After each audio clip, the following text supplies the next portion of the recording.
All 9 Supreme Court justices just agreed that the federal government cannot strip someone of their right to own a firearm based on nothing more than the fact that they use marijuana. But before you assume this means the federal marijuana gun ban is gone entirely, you need to understand something that almost no headline about this case got right. 9-0 in the final vote hides one of the most fractured, three-way split reasoning processes the Supreme Court has produced in years, and the actual scope of what changed is far narrower and far more specific than the celebratory headlines suggested. On June 18, 2026, the Supreme Court decided United States versus Hemani, ruling that the government's prosecution of a man named Ali Hemani under the federal law banning firearm possession by unlawful drug users violated the Second Amendment. There's also a real reason to be extra careful with this particular story specifically. In the months before and after this ruling, multiple viral videos and social media posts falsely claimed the Supreme Court had issued sweeping, unrestricted expansions of gun rights that never actually happened. Misinformation serious enough that criminal defense attorneys in several states published public warnings telling people not to rely on what they were seeing online. This case is real, and the ruling is genuinely significant, but it's exactly the kind of story that gets exaggerated the moment it leaves the courtroom, which makes getting the actual scope right more important than usual. I'm going to walk you through exactly what happened to Hemani, why the government's own legal argument collapsed under scrutiny, why 3 separate concurring opinions reveal genuinely different views among the justices about how far this ruling actually reaches and what this means and does not mean for the millions of Americans who use marijuana and also own a firearm. Before we get into the case itself, if you want breakdowns that actually distinguish between what a ruling says and what social media claims it says, subscribe and turn on notifications right now. This is exactly the kind of case where a narrow, carefully limited legal holding gets flattened online into a much bigger claim than the court actually made. And understanding that gap matters enormously if you're trying to figure out what this ruling actually means for your own situation. Let's get into exactly what happened. Here are the facts, and they matter enormously to understanding why this case reached the Supreme Court in the specific narrow form it did. Ali Hemani, a dual citizen of the United States and Pakistan, came under investigation by the FBI over suspected ties to terrorist organizations. Agents obtained a search warrant for his home and found a Glock 9mm handgun, along with 60 grams of marijuana and a smaller amount of cocaine. Hemani cooperated fully with the investigation. He surrendered the firearm he kept in his home, pointed agents to the marijuana on the property, and told agents during questioning that he used marijuana roughly every other day. More than 6 months after that search, and notably after the underlying terrorism investigation had not produced charges related to that original suspicion, the government charged Hemani under a completely different federal statute, 18 U.S.C. Section 922, subsection G, paragraph 3, which makes it a federal felony for anyone who is an unlawful user of or addicted to a controlled substance to possess a firearm, carrying a potential sentence of up to 15 years in prison. The entire case against Hemani rested on his own admission that he used marijuana regularly, with no additional evidence offered that his marijuana use had ever impaired him, made him dangerous, or affected his ability to safely possess a firearm. The first segment of this story is the specific legal question the case forced the court to confront, because it's narrower and more technical than most coverage suggested. Since the Supreme Court's landmark 2022 decision in New York State Rifle and Pistol Association versus Bruen, every Second Amendment case has to be analyzed using a specific 2-step historical framework. First, courts ask whether the conduct being restricted, here, possessing a firearm while also using a controlled substance, falls within what the Second Amendment's text presumptively protects. The government actually conceded this first point, acknowledging that the law burdens conduct presumptively protected by the Second Amendment. Second, and this is where the real fight in Hemani happened, the government has to prove that the specific restriction is consistent with America's historical tradition of firearm regulation, meaning the government has to point to analogous laws from the founding era or from the period when the 14th Amendment was ratified that impose a comparable burden for a comparable reason. This framework had already been refined once before in a 2024 case called United States versus Rahimi, involving a federal law disarming people subject to domestic violence restraining orders, where the court clarified that the government doesn't need a historical twin, an identical law from centuries ago, only a historical analog that is relevantly similar in both why it burdens the right and how much it burdens the right. Hemani's case became the next major test of exactly how that relevantly similar standard applies, this time in the context of drug use rather than domestic violence, and the government's entire case rested on analogizing the modern marijuana gun ban to old historical laws that disarmed habitual drunkards. The second segment is exactly why that historical analogy fell apart under the court's scrutiny, and this is the heart of Justice Gorsuch's majority opinion. Writing for the court, Gorsuch explained that historical habitual drunkard laws from the era, the government pointed to specifically targeted people whose drinking had rendered them practically incapacitated, meaning genuinely incapable of managing their own affairs, not simply people who drank regularly. The government's application of Section 922, subsection G, paragraph 3, by contrast, automatically disarms anyone who regularly uses any amount of any controlled substance for any purpose, with no requirement that the government show the person was ever actually incapacitated, dangerous, or impaired at the relevant time. Gorsuch illustrated the disconnect directly using Hemani's own case, posing the question the government's theory simply couldn't answer. How much marijuana did Hemani actually use, at what potency, and to what effect? The government's position offered no answers to any of those questions, because under its own legal theory, none of them mattered. Regular use alone, regardless of amount, potency, frequency, or actual effect on the person's functioning, was enough to trigger a lifetime firearm ban and up to 15 years in prison.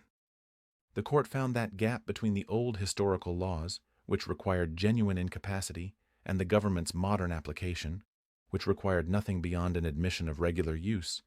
meant the government's chosen historical analogy simply didn't hold up.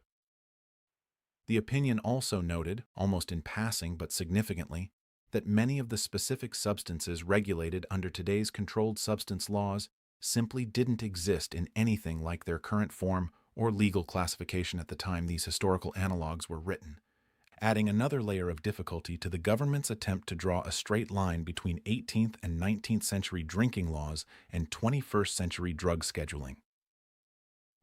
The third segment is why, despite reaching a unanimous outcome, this case produced three separate concurring opinions, revealing real substantive disagreement among the justices about how far the reasoning should actually extend.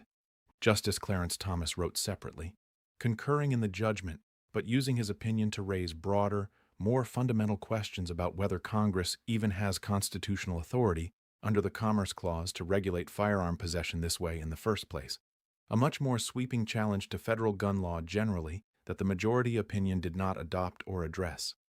This is a position Thomas has flirted with in other contexts over the years, questioning the constitutional basis for a wide range of federal regulatory power, and its appearance here signals he would have been open to a far more dramatic ruling than the 7 other justices who joined Gorsuch's majority opinion were willing to reach. Justice Ketanji Brown Jackson wrote a separate concurrence, joined by Justice Sotomayor, agreeing with the outcome in Hemani's specific case, but expressing real skepticism about the entire Bruen framework itself, suggesting the historical analogy test the court has used in every Second Amendment case since 2022 has proven genuinely unworkable in practice, difficult for lower courts to apply consistently, and prone to exactly the kind of shaky historical analogizing that happened in this case. Justice Samuel Alito wrote yet another separate concurrence, joined by Justice Kagan, an unusual ideological pairing that surprised many court watchers, arguing the majority opinion went further than necessary, and that the case could have been resolved on the narrowest possible ground, simply that the government's specific historical analogs weren't close enough matches to Hemani's situation, without the broader discussion Gorsuch's opinion included about how the framework should apply more generally to drug users as a category. 4 separate opinions, spanning the entire ideological range of the court, all agreeing on the bottom line outcome while disagreeing meaningfully about why that outcome was correct and how far its reasoning should extend, is exactly the kind of case that shows unanimity in result does not always mean unanimity in reasoning. a distinction that matters enormously for how lower courts will apply this precedent going forward. The fourth segment is what makes this ruling narrower than it might sound because the court was explicit and deliberate about the limits of what it was actually deciding. This was an as-applied ruling, not a facial one, meaning the court found that prosecuting Hemani specifically, based on his specific admission and his specific circumstances, violated the Second Amendment. The court did not strike down Section 922, subsection G, paragraph 3 as a law, and the statute remains on the books, fully valid, and available for the government to use in prosecutions against other individuals in different circumstances. This as-applied versus facial distinction is one of the most important and most commonly misunderstood concepts in constitutional litigation, and it's worth being precise about it here. A facial challenge argues a law is unconstitutional in every possible application and should be struck down entirely. An as-applied challenge, the kind Hemani brought and won, argues only that the law is unconstitutional as applied to this specific person under these specific facts, leaving the law itself fully intact for the government to apply against someone else whose circumstances are meaningfully different. The opinion specifically noted that the court was not addressing other, more narrowly tailored laws Congress might pass after determining that users of a particular drug pose a special risk of misusing firearms, leaving open the possibility that a differently structured law, one that actually required some showing of impairment, dangerousness, or a closer connection between drug use and firearm risk, could survive a similar challenge where this particular application did not. If you're picturing this ruling as a broad, sweeping declaration that marijuana users nationwide can now legally own firearms with zero legal risk, that picture is significantly overstated. What the court actually held is that this specific prosecution, based on nothing but an admission of regular marijuana use with no additional evidence of impairment or danger, could not stand under the historical analogy the government chose to rely on. The fifth segment is what the government actually argued, and it deserves to be presented fairly because it reflects a genuine and serious public safety concern, not simply an attempt to strip rights arbitrarily. The government's position was that regular drug use, including marijuana use, correlates with increased risk of impaired judgment and impulsive behavior in ways that make firearm possession genuinely more dangerous, and that requiring the government to prove impairment or dangerousness on a case-by-case basis for every individual drug user would make the law functionally unenforceable, creating an impossible administrative burden and allowing genuinely risky individuals to keep firearms simply because the government couldn't prove impairment at any single specific moment in time. Government attorneys pointed out during oral argument that impairment from drug use is notoriously difficult to measure after the fact, unlike a blood alcohol test administered close in time to an incident, meaning a rule requiring proof of impairment at a specific moment would be nearly impossible to enforce in practice for a substance like marijuana, which can remain detectable in a person's system for weeks after use, even when the person is no longer experiencing any of the drug's actual effects. The government argued that habitual drunkard laws, while not identical to the modern statute, reflected the same underlying principle the founding generation itself recognized, that regular ongoing substance use is different in kind from a single instance of intoxication, and that societies have long recognized a legitimate interest in restricting firearm access for people whose relationship with a substance is habitual and ongoing rather than occasional. Whether or not the court ultimately found this specific historical analogy persuasive enough, the underlying public safety concern driving the government's position reflects a real serious policy question that doesn't simply disappear because this particular prosecution failed. The sixth segment is what Hemani's defense team argued, and their position centered on both the historical mismatch we've already covered and a broader concern about how sweepingly the government's theory could be applied. Hemani's attorneys argued that under the government's own stated position, tens of millions of Americans who use marijuana, a substance now legal for recreational or medical use in a majority of states, could be permanently and automatically stripped of their Second Amendment rights the moment they admit to regular use, regardless of whether that use ever affected their judgment, their behavior, or their fitness to safely own a firearm. They argued this theory gave the government what amounted to a blank check to disqualify an enormous class of law-abiding Americans from a constitutional right based purely on a legal or increasingly legal personal choice, without any of the individualized showing of dangerousness the court has required in other contexts involving restrictions on the right to bear arms, including the court's own recent precedent addressing domestic violence restraining orders, which specifically required an individualized finding that the restrained person posed a credible threat before firearm rights could be restricted. Hemani's team also pointed to the practical scale of the problem, noting that a majority of states have now legalized marijuana for either medical or recreational use, meaning the government's theory, if fully accepted, would have exposed a genuinely enormous population of otherwise law-abiding gun owners across the country to felony prosecution and lifetime disarmament based purely on conduct that is entirely legal under the laws of the state where they live. A mismatch between state and federal law that the defense argued made the government's sweeping application of the statute even harder to justify as a measured, historically grounded response to an actual, demonstrated public safety risk.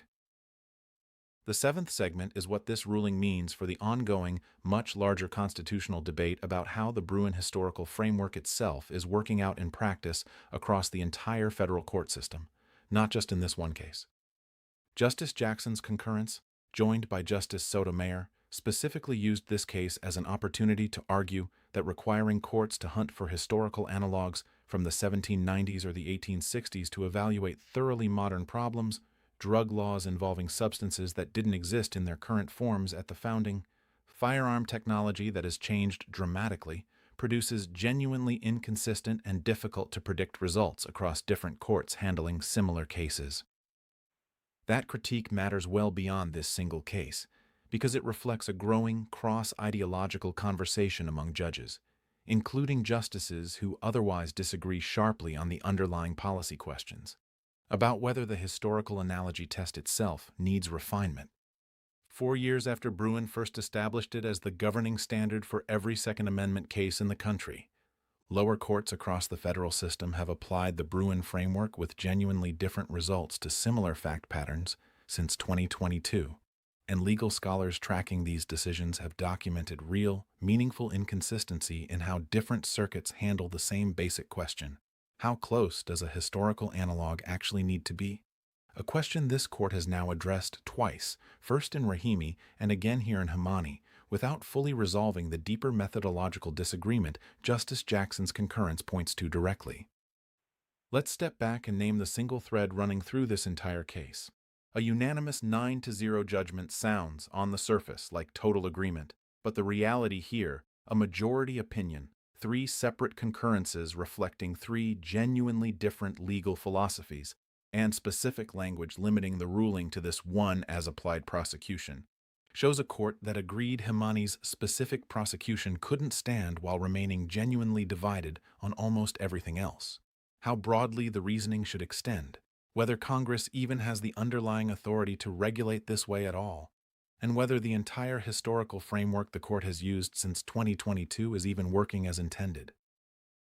The core holding is real and it matters. The government cannot strip someone of their Second Amendment rights based purely on an admission of regular drug use with no additional evidence of impairment or danger. But the law itself remains on the books. Other prosecutions under the same statute remain possible where the government can show more, and the deeper questions about how far this reasoning ultimately extends are very much still being worked out.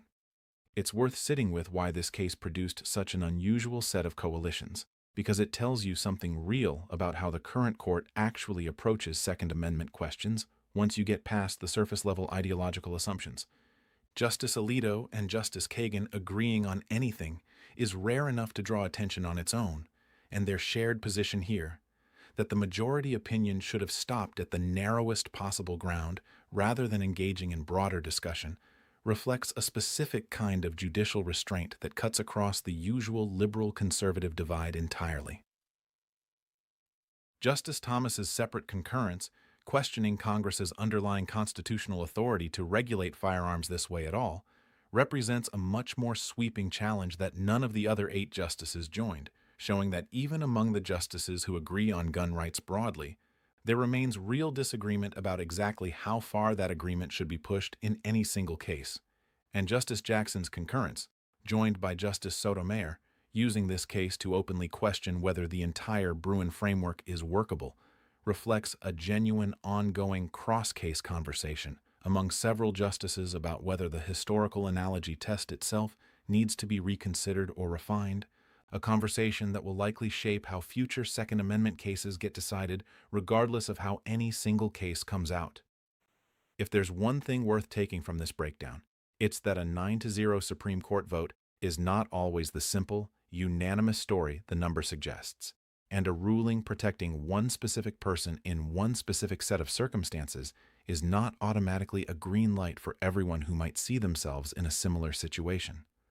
Understanding both the real, meaningful protection this ruling provides and the very real limits the court built into it is the difference between actually knowing what changed on June 18, 2026, and repeating whichever oversimplified version of the story reached your feed first. If this helped you understand a ruling that's already being widely misrepresented online, share it with someone who's seen the misleading version. Subscribe so you catch the next major ruling the moment it's actually explained correctly, and I will see you in the next one.